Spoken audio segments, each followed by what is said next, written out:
Olá! Hoje o nosso papo é sobre uma história que, olha, tá dando o que falar no futebol brasileiro. Vamos mergulhar na carreira e principalmente na polêmica transferência do Alisson Yuller de Freitas Castro. E não é só um jogador a mudar de clube, é uma peça a cruzar uma fronteira bem vigiada do futebol paulista, a ponte São Paulo-Corinthians. E para a gente entender essa história a fundo, o nosso material é muito rico.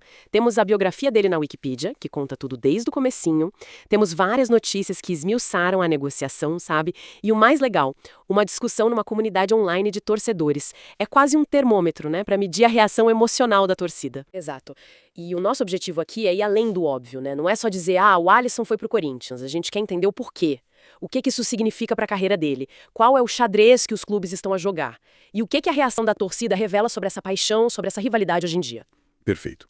Então vamos lá, pelo começo. A biografia dele já conta uma coisa curiosa. O Alisson, moleque ainda, de Rio Bomba, em Minas Gerais, ele passou num teste no Fluminense, mas a saudade de casa bateu tão forte que ele fez as malas e voltou. Muitos viriam isso como fraqueza, né? Com certeza.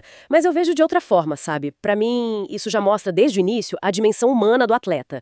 A gente esquece que por trás da camisa tem um jovem, às vezes um adolescente, lidando com uma pressão, nossa, uma pressão brutal, longe de tudo. Essa história inicial já dá uma pista da força mental que ele ia precisar desenvolver mais tarde. É um bom ponto. A carreira profissional dele começa mesmo no Cruzeiro, em 2012. Depois de um empréstimo rápido para o Vasco, ele volta e aí começa um drama que vai perseguir ele por anos. As lesões. As fontes falam em 4 lesões só em 2014. Isso meio que manchou a imagem dele, né? Criou aquela fama de jogador de vidro. Exatamente. A fama de jogador de vidro começou ali. Mas o que poucos viam na época é que, enquanto o corpo parecia frágil, a cabeça de titânio dele estava sendo construída. Muitos jogadores teriam desistido com aquele histórico aos 20 e poucos anos. E ele não só voltou, como foi importante em títulos gigantes como os 2 brasileiros e a Copa do Brasil pelo Cruzeiro. Isso diz muito. E essa montanha-russa continua no Grêmio, entre 2018 e 2021. Foi lá que ele mais jogou na carreira. Chegou a ser herói, marcou gol em final, mas o fim da história foi trágico. Em 2021, com a queda do clube para a Série B, ele foi um dos principais alvos da fúria da torcida. E essa experiência no Grêmio é fundamental para entender o Alisson de hoje. Ele viveu os 2 extremos, de herói a vilão, no mesmo clube. Isso cria uma casca grossa, sabe? Tão profunda que, anos depois, isso já aparece na chegada dele ao Corinthians. Um torcedor comentou numa comunidade online: "Desde o Grêmio, eu não gosto desse cara. Me parece que vai ser o novo Ramiro." Ou seja, a desconfiança já vem de longe. Precisamente. O passado de um jogador nunca fica para trás, né? Está sempre ali, sendo usado como argumento, a favor ou contra. Aí chegamos ao São Paulo no fim de 2021.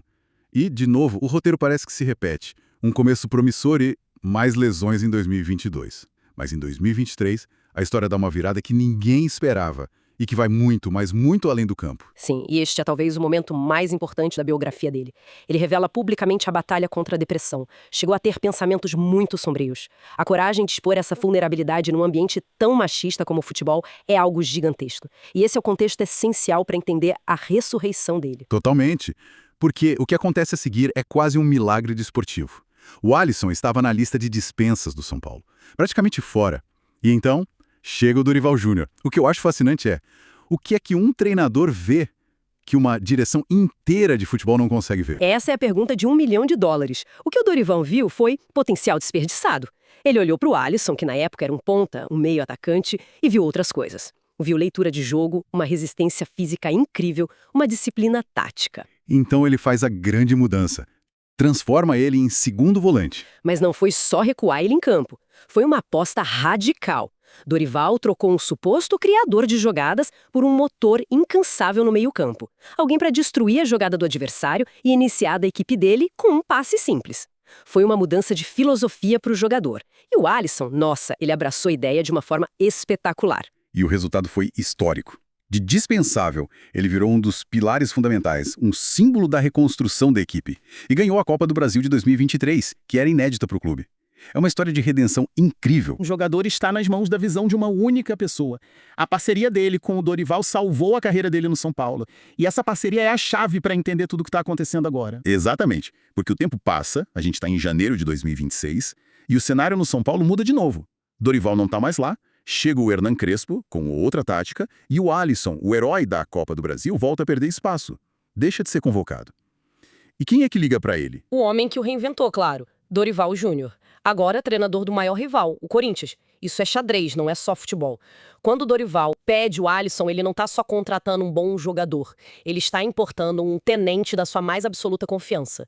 Um atleta que já conhece o sistema dele, é um atalho estratégico, sabe? E o Alisson é a peça-chave. Só que tirar um jogador do São Paulo para levar para o Corinthians não é tão simples assim. As notícias contam que a negociação foi uma batalha. O Corinthians tentou levar de graça. E a resposta do São Paulo foi um nem pensar. E é aqui que a gente vê o jogo de poder. Para o São Paulo, era uma questão de honra. Eles queriam aliviar a folha salarial, que com o Alisson era de uns 8 milhões por ano, mas não podiam simplesmente entregar ele de bandeja para o rival. Seria visto como fraqueza, né? Chegaram a falar em troca de jogadores. Mencionaram os nomes do Ranielli, do Martinez, mais nada. O São Paulo bateu o pé. Para ele sair, o Corinthians ia ter que pagar. E o modelo de negócio a que eles chegaram é a cara do futebol moderno. Um empréstimo de 1 ano, com o Corinthians a pagar uma taxa. Isso é muito por causa das novas regras que limitam o número de empréstimos. Então, no fim, o negócio foi bom para todo mundo. O Corinthians leva o jogador que queria e o São Paulo alivia as contas e ainda recebe um dinheiro do rival. E os termos finais são, saborosos. O Corinthians paga R$1,5 milhão pelo empréstimo. Assume 100% do salário. E ainda tem a famosa cláusula do medo. Se o Corinthians quiser usar ele num jogo contra o São Paulo, tem de pagar uma multa de 2 milhões. Essa cláusula é o puro sumo da rivalidade. É o São Paulo a dizer, ok, podem levar, mas ele não vai fazer golo contra nós, a não ser que paguem caro por isso. O negócio fechou.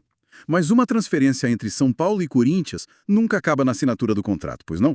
A verdadeira novela começa quando os torcedores entram em cena. É aí que o futebol deixa de ser negócio e volta a ser paixão. E às vezes fúria. E a gente mergulhou nessas reações. A torcida do Corinthians está completamente dividida. Tem um pessimismo enorme de um lado, comentários tipo é o Maicon piorado ou jogador comum, mais um para compor elenco. E já o estão a chamar de contratação do Burival, um trocadilho com o nome do Dorival. É pesado. E isso mostra a pressão que ele vai enfrentar desde o primeiro dia. Ele não chega como uma estrela, chega sob o olhar desconfiado de muitos, que o veem como um refúgio do rival. O medo de um novo Ramiro, como foi dito, é o trauma de contratações passadas a assombrar o presente. Mas do outro lado tem uma defesa forte da contratação. Outros torcedores dizem, Alisson é bom jogador, especialmente para as condições atuais do Corinthians. E tem gente que reconhece as qualidades táticas dele. Ele é um volante que carrega bem a bola, vai ser útil. E esse grupo representa a esperança. Eles não estão a contratar o Alisson do Grêmio, estão a contratar o Alisson do Dorival. A confiança deles não está no jogador, mas sim no julgamento do treinador que já fez magia com ele uma vez. É uma aposta na repetição da fórmula de sucesso. E essa batalha entre o medo e a esperança é o que vai definir a passagem dele pelo clube. E a divisão não fica só nos torcedores. No programa Resenha da Rodada, os ex-jogadores também se dividiram. O Luiz Fabiano, ídolo do São Paulo, achou a troca estranha. Já o Amoroso, que jogou nos dois, foi direto ao ponto. Defendeu a mudança, lembrando que o jogador é profissional. E o Amoroso, que viveu isso na pele, matou a charada. Esse debate reflete a tensão entre a lealdade, que é o que o torcedor exige, e o profissionalismo, que é a realidade do jogador. Para o torcedor, um jogador que beijou o símbolo do São Paulo não pode, meses depois, vestir a camisa do Corinthians. Mas para o atleta, é uma decisão de carreira. E essa é uma ponte que o coração do torcedor raramente consegue atravessar. Portanto, para a gente amarrar toda essa história, temos a jornada de um jogador definida pela resiliência. Alguém que superou lesões gravíssimas, uma batalha pessoal profunda e que teve a carreira salva por um treinador. E é essa relação de confiança que é o pilar desta transferência que abala uma das maiores rivalidades do país. Exato. E para fechar, fica uma reflexão. A carreira do Alisson obriga a gente a perguntar o que é que define um jogador hoje em dia. São os títulos que ele ganha? É a camisa que ele veste? Ou é a confiança de um único treinador que soube ver nele um valor que mais ninguém viu? Talvez, no futebol de hoje, a lealdade mais importante já não seja um escudo, mas sim a quem realmente acredita no teu futebol. E é com essa questão que ele entra em campo com a nova camisa.